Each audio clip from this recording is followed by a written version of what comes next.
en quelques points, une inflation qui a été un pic d'inflation qui est en train de redescendre, mais on a une inflation qu'on appelle sous-jacente qui résiste.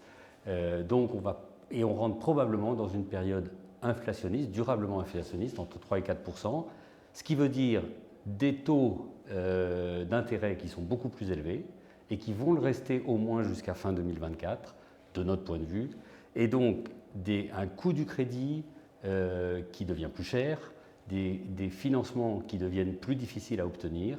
Et comme on sait que l'immobilier est un actif très consommateur en capital, évidemment, ça a un impact sur les acteurs immobiliers, puisqu'il y a moins de disponibilité de crédit.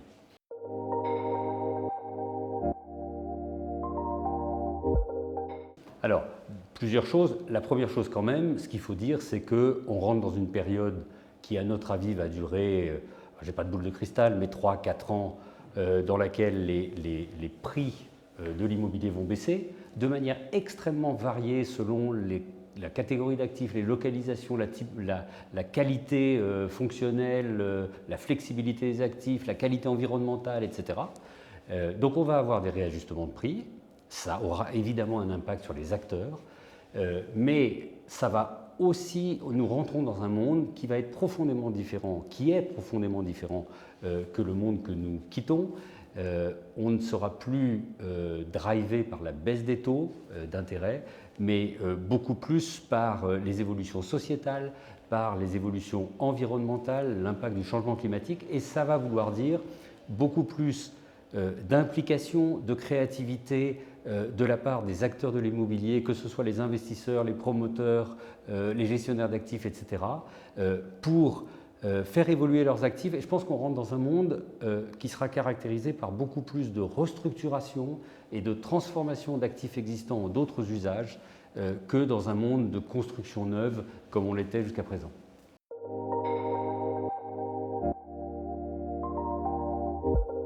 En tout cas, l'Institut Fidji fait un travail qui est essentiel. On a besoin de gagner en productivité et en qualité d'échange de données entre tous les acteurs de l'immobilier.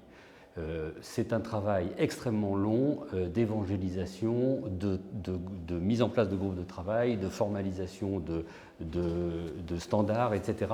Mais il est fondamental, et s'il peut s'étendre à la sphère publique, c'est encore plus important parce qu'on n'est plus dans un monde, on ne doit plus être, à mon avis, dans un monde siloté avec le public d'un côté et le privé de l'autre.